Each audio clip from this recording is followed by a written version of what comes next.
Amis joueurs, bonjour, ravi de vous retrouver pour cette nouvelle vidéo, ce nouvel épisode, cette nouvelle saison de Je vous en parle, c'est toujours Thomas. Et vous êtes sur Il était un jeu. 3 jeux aujourd'hui dont on va parler d'un tout petit jeu de chez Yellow, c'est 5 tours, vous allez voir que c'est un jeu de cartes qui amène pas grande nouveauté, mais au niveau des illustrations, il y a quelques petites choses au pluriel qui s'immiscent et c'est vraiment sympa. On va parler d'un de mes coups de cœur de cet été, le Yams revisité sauce 2024 avec pas mal quand même de choses qui font que ça s'est modernisé. C'est Pina Colada Dice, vraiment très bien, un jeu dé, beaucoup de hasard, mais j'aime beaucoup. Et un jeu qui est un peu passé sous les radars, sur lequel j'ai passé d'énormes moments cet été, notamment sur BGA, c'est Open Season, un jeu avec une mécanique vraiment à part, de la création de scoring.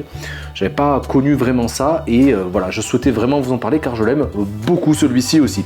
Donc je vous laisse vous installer confortablement, on va voir ces 3 petits jeux, c'est parti.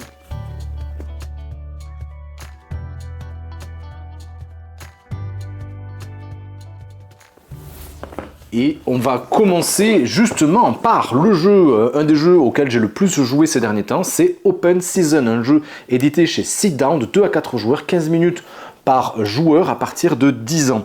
C'est un jeu de Amélie Assier et de Romain Lissandro. D'ailleurs, si vous passez par là, j'ai déjà pu faire des parties avec l'un d'entre vous sur BGA, donc je vous fais un petit coucou, et illustré par Jib. Comme je vous le disais, c'est un jeu de création de scoring dans lequel on est je sais pas comment on peut dire, des chasseurs de tête d'une certaine façon. Il y a des monstres, on a des trophées, on va essayer de les afficher un petit peu dans notre maison et d'essayer de faire bien sûr le scoring le plus important possible.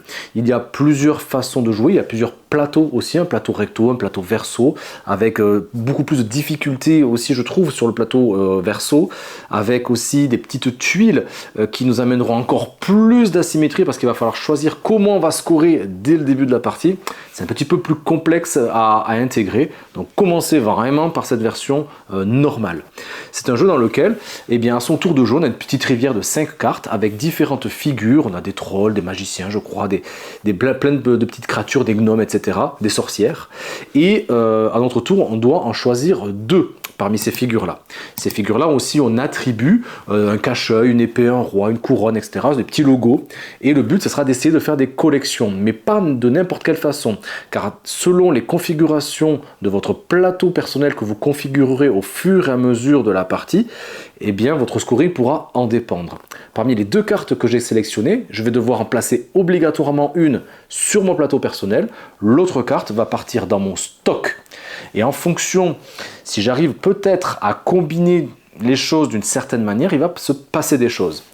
En fonction, si je place donc mes figures tout en haut de mon plateau, si la carte que j'appose à ce moment-là dans mon stock, je vais peut-être pouvoir faire une réaction en chaîne avec une action bonus. Réserver une carte, des choses assez classiques, voler une carte à l'adversaire, la première de son stock, mais aussi pouvoir prendre 2 cartes au hasard et en mettre une dans le stock, comme ça je sais ce que je vais laisser aussi à l'adversaire. Voilà. D'ailleurs, avant d'aller un petit peu plus loin, c'est un jeu que je préfère évidemment à 2 pour cette gestion un petit peu de son propre plateau, mais aussi la gestion directe et indirecte justement du plateau adverse. Il y a plusieurs configurations possibles comme je vous disais, donc la première ligne va me permettre de faire des tout petits combos, la deuxième ligne ce seront les figures qui me donneront des points malus, celles que je vais arriver à stocker puis à placer de côté à la fin. Enfin, même pas la fin, donc c'est à mon prochain tour de jeu que je pourrai mettre de côté et je vais scorer négativement ces choses-là. Et la dernière ligne sera des points bonus cette fois-ci et en fonction de la rapidité avec laquelle j'appose les cartes dans certains secteurs, j'aurai des actions que je pourrai faire bonus, des scorings qui seront plus importants, notamment si j'arrive à réunir plusieurs fois les 5 symboles qui sont proposés, les 5 attributs. Au début, il y a un scoring qui est un petit peu neutre et pas très excessif. Si j'arrive à... C'est ça qui est intelligent, je trouve, dans le jeu, à délivrer des informations à l'adversaire sur mon scoring potentiel, en positif ou en négatif, je prends des risques, je lui dis un petit peu sur quoi je vais scorer, mais en contrepartie, moi, ça va me faire scorer davantage. Et c'est pour ça que je le préfère vraiment à 2. C'est vrai qu'il y a une vraie marge de progression dans ce jeu.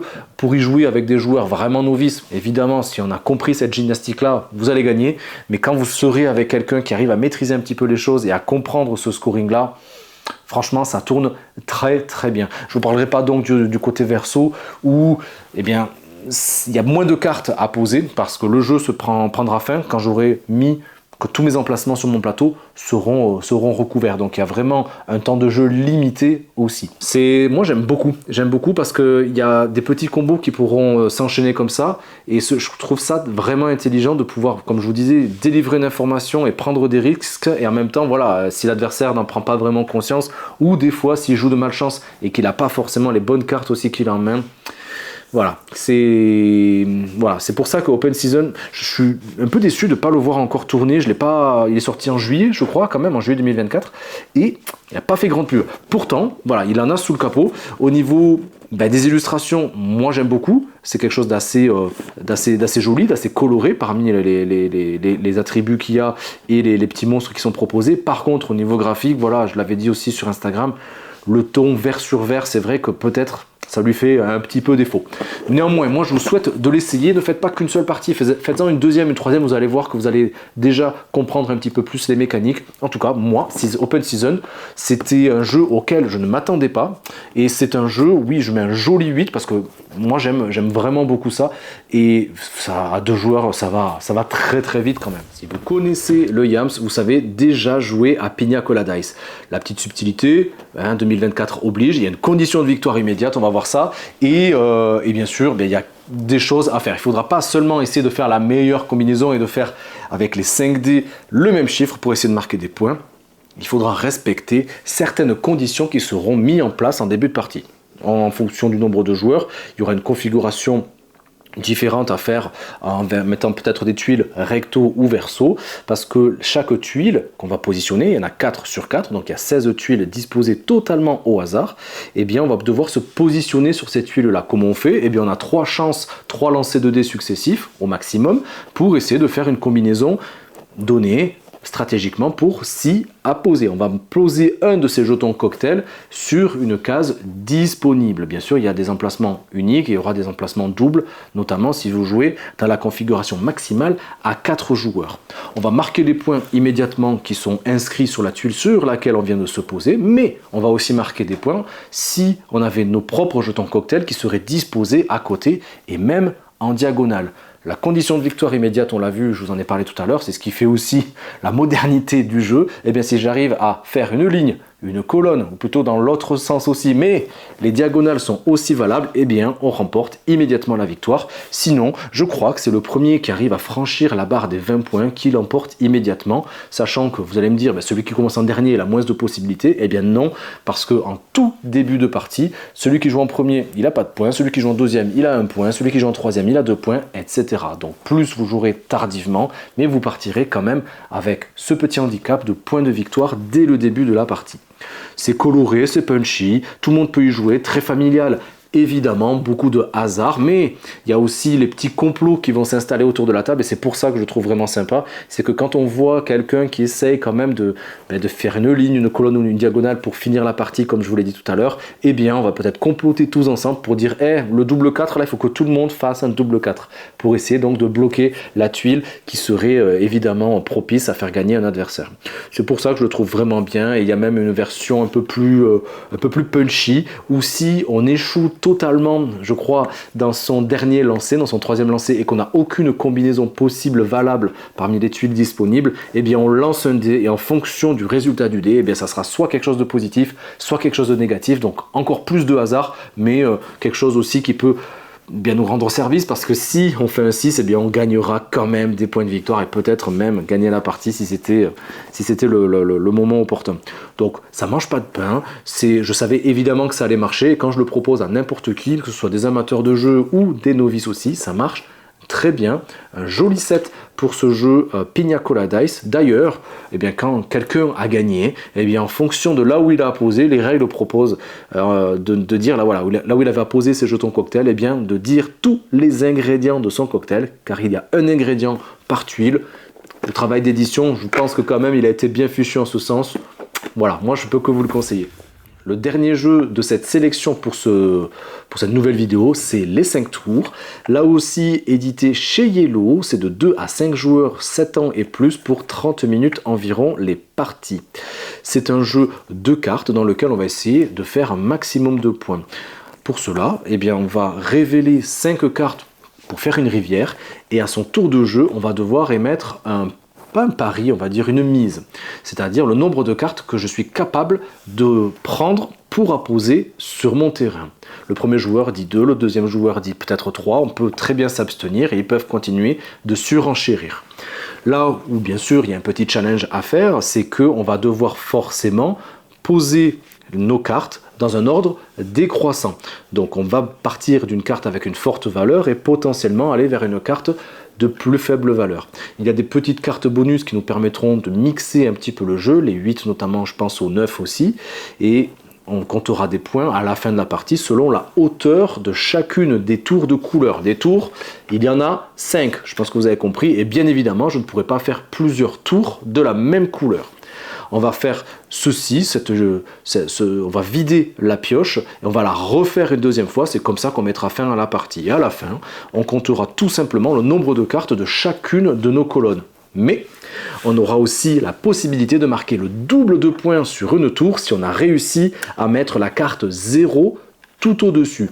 Donc il va y avoir vraiment un rush, une prise de risque aussi. Est-ce que je complète ma tour? Est-ce que je la finis avec un 0? Est-ce que je fais une petite tour parce que je sais que je n'arriverai peut-être pas à faire mieux? C'est un jeu très familial, là aussi, qui tourne très bien. On peste quand les cartes ne veulent pas sortir et quand on a pris des risques et que le tour d'après, il y a les chiffres qu'on attendait depuis plusieurs tours de jeu qui sortent au moment où on ne peut plus les mettre. Prise de risque.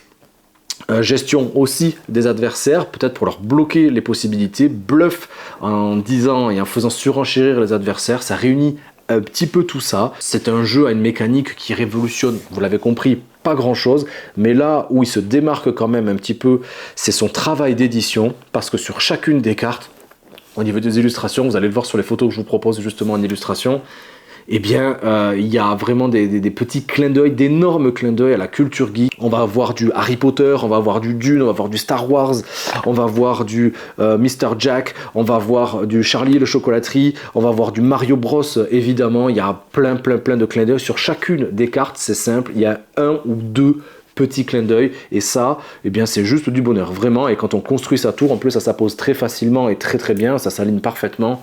On compare un petit peu ce qu'on avait fait. Ça marche, voilà, pour vous, j'imagine, comme pour moi, c'est quelque chose qui vous fait évidemment écho. Les 5 tours, voilà. J'aurais mis un 5,5, voilà, par rapport à ces mécaniques de jeu. Je lui mets un 6 par rapport à ces illustrations, voilà, ce travail graphique qui fait un petit peu remonter ma note.